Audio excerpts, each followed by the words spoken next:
বিএনপিকে জামাত ছেড়ে দিবে না, কিন্তু আবার ভয়ও থাকবে জামাত যে তারা যদি বিএনপিকে একেবারেই দুর্বল করে ফেলে তাহলে তো আওয়ামী লীগ ঢুকে যাবে।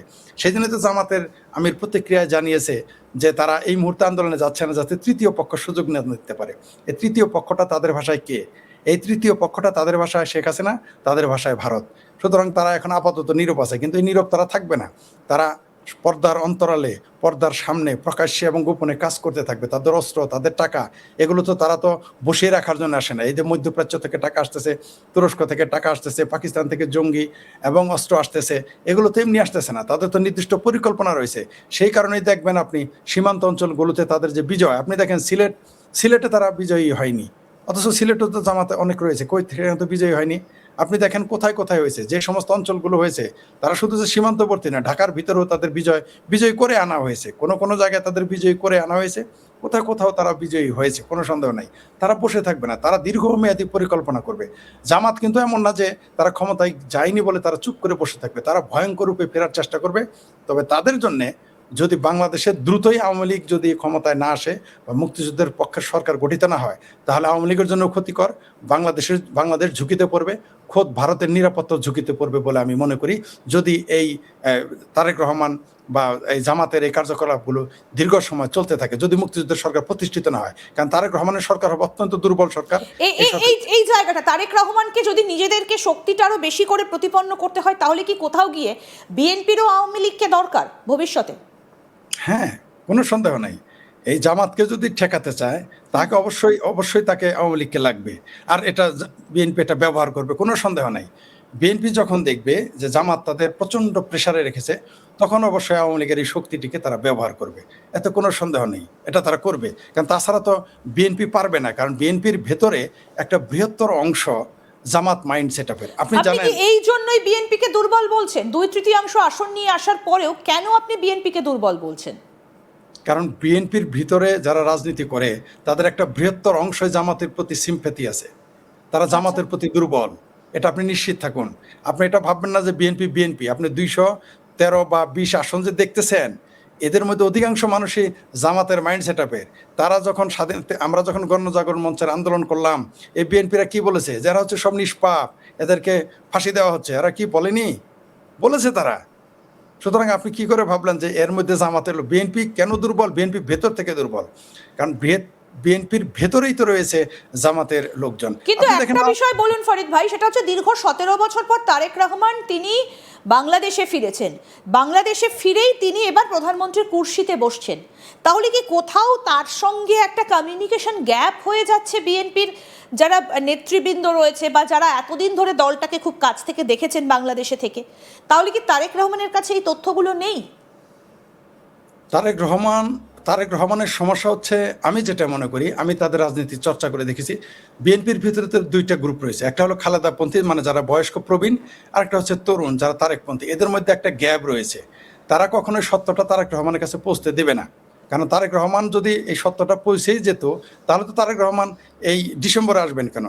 তাহলে তো তাকে অন্তত পক্ষে 25শে ডিসেম্বরে আসার কথা ছিল, কমপক্ষে 3 মাস পরে আসার কথা ছিল। আজকে তিনি যে আসনগুলো পেয়েছেন, তিনি যদি প্রথম 3 মাস 90 দিনের মধ্যে দেশে ঢুকতেন, তাহলে আজকে হয়তো তার আসন আরও বেড়ে যেত এবং তার ক্ষমতা বাড়তো। এই 17 মাসে তো জামাতপন্থী, স্বাধীনতা বিরোধী, ইসলামী উগ্রবাদ, জঙ্গিবাদ, এগুলো তো মাথাচাড়া দিয়ে উঠেছে, আপনারা কল্পনাই করতে পারবেন না।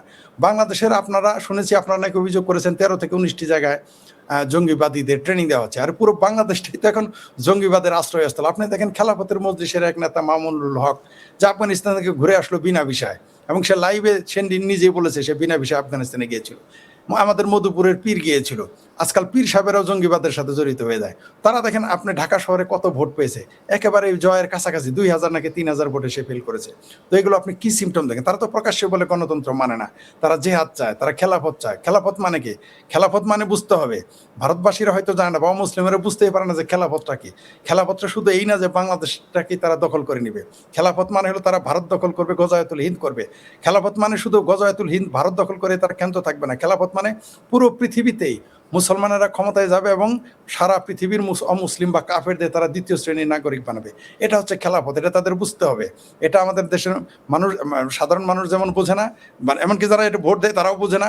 অমুসলিমরা তো এই বিষয় নিয়ে অনেকেই অনেকটা গোলক ধাঁধার মধ্যে আছে, তাদের কাছে এটা স্পষ্ট নয়। তার জন্য আপনারা দেখবেন আপনাদের জাতির পিতা যে মহাত্মা করমচাঁদ মহাত্মা গান্ধী তিনি খেলাফতে আন্দোলনে সংযুক্ত হয়েছেন। খেলাফত মানে কি? খেলাফত মানে হলো আপনাকে দ্বিতীয় শ্রেণীর নাগরিক, আপনাকে জিম্মি হয়ে থাকতে হবে, আপনাকে জিজিয়া কর দিতে হবে। এটুকু তো ধারণা অমুসলিমদের নেই। এটা যারা মুসলিম পরিবার থেকে এসেছে তারা জানে। আর জিজিয়া করার ব্যাপারে আপনাদের কাছে এক একজন এক এক বদমাইশি বক্তব্য দেবে, সেটাও আমরা জানি। যে প্রসঙ্গে আপনি ছিলেন তারেক রহমান এই জন্য দুর্বল যে তারেক রহমান তার নিজের দলের ভিতর, আপনি জানেন যে রবীন্দ্রনাথের বিষয়ে, বিশ্বকবি রবীন্দ্রনাথ ঠাকুরের তার বিষয়ে একটা পোস্ট দেওয়ার পরে তাকে 24 ঘন্টা পর তাকে সে পোস্ট ডিলিট করতে হয়েছে তার দলের চাপে। আপনি জানেন তারেক রহমান এও বলেছে যে আমরা হিন্দু, মুসলিম, বৌদ্ধ, খ্রিস্টান, অবিশ্বাসী, বিশ্বাসী, সন্দেহবাদী, সংশয়বাদী সবাইকে নিয়ে আমরা বাস করব। তার এই কথার উপরে তিনি থাকতে পারবেন না। তার এই কথাটা যদি কোনো আওয়ামী লীগের নেতা বলতো, তখন প্রত্যেক মসজিদে মিছিল শুরু হয়ে যেত, প্রত্যেক মসজিদে জুম্মা, খুতবা এগুলোর প্রতিবাদ করা হতো। এখন আপাতত এই লোকগুলো চুপ করে আছে। আপনি দেখবেন আগামীতে বাংলাদেশে ওয়াজ মাহফিলের নামে তীব্র ভারত বিরোধিতা, তীব্র বিএনপি বিরোধিতা ছড়িয়ে পড়বে বাংলাদেশে। কিন্তু বাংলাদেশের মানুষ কি এতে আর সায় দেবেন? কারণ 2024 সালে হাসিনা বিরোধী আন্দোলন করতে গিয়ে বাংলাদেশের দীর্ঘ 1.5 বছরেরও বেশি সময় রক্তক্ষয়ী সংগ্রাম দেখেছেন ছাত্র জনতা। তারা কি আবার এই ফাঁদে পা দেবেন? আমি আরেকটা বিষয় একটু আপনার কাছ থেকে জানতে চাই, সেটা হচ্ছে যে মোহাম্মদ ইউনূসের পরে কি করবেন? তিনি কি এরপরে তত্ত্বাবধায়ক পদ তো তাকে ছাড়তেই হবে, তারেক রহমান তিনি যখন শপথ গ্রহণ করবেন তারপর তিনি কি বাংলাদেশেই থাকবেন, নাকি তিনি দেশ থেকে বেরিয়ে যাবার কোনো কৌশল বা উপায় কিছু খুঁজছেন? তাকে দেশ থেকে বেরিয়ে যেতে হবে, কারণ বাংলাদেশের মানুষ তাকে সহ্য করবে না। তার নামে মামলা হবে।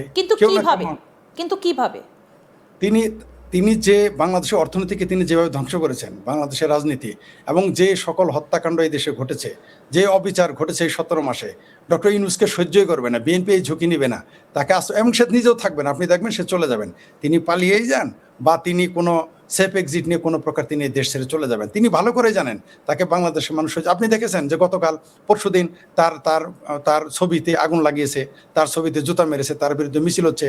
এমনকি বিএনপির ভিতরেও কেউ কোনো নেতা বলতেছেন যে ডক্টর ইউনূসের বিরুদ্ধে মামলা করতে হবে। সুতরাং তিনি এই দেশে থাকতে পারবেন না, এই দেশের জনগণ তাকে সহ্যও করবে না, তিনি আক্রান্ত হবেন। তিনি আর যদি কোনো কারণে কোনো পদে বসিয়ে বিএনপি তাকে রাখার চেষ্টা করে, তাই ডক্টর ইউনূসের যত অপকর্ম, যত হত্যা, যত অবিচার ঘটেছে, জেলে প্রায় 160 জনের মতো মানুষ মারা গেছে, জেলে বিনা বিচারে তাদের জেলখানার ভিতরে জেলে হত্যাকাণ্ড ঘটানো হয়েছে, এগুলো মানুষ ছেড়ে দিবে? এই বাংলাদেশে যত মব ভায়োলেন্স হয়েছে তার 1 নম্বর আসামি তো থাকবেন তিনি। বাংলাদেশের সংবিধানকে কেটে ছুঁড়ে ফেলে দেওয়ার কথা বলেছে এই ডক্টর মোহাম্মদ ইউনূস। যখন আদালত ফাংশন করবে, আইন বিচার কাজ করবে, তখন তো তার নামে মামলা হবে। যে কেউ মামলা করবে, আমি নিজেই মামলা করবো, কারণ এখন আদালত কাজ করতেছে না। আপনি আদালত মামলা করতে গেলে আপনাকে মেরে ফেলবে। তো ডক্টর ইউনূস যখন তারেক রহমান ক্ষমতায় নেবেন, তখন তো আদালত মিনিমাম একটা কাজ করবে, তখন তো তার নামে মামলা হবে, শত মামলা হবে। তাছাড়াও এই দেশের জনগণ তাকে সহ্যই করবেন। আপনি দেখতে পারবেন যদি তিনি তাকে পালিয়ে যেতে হবে।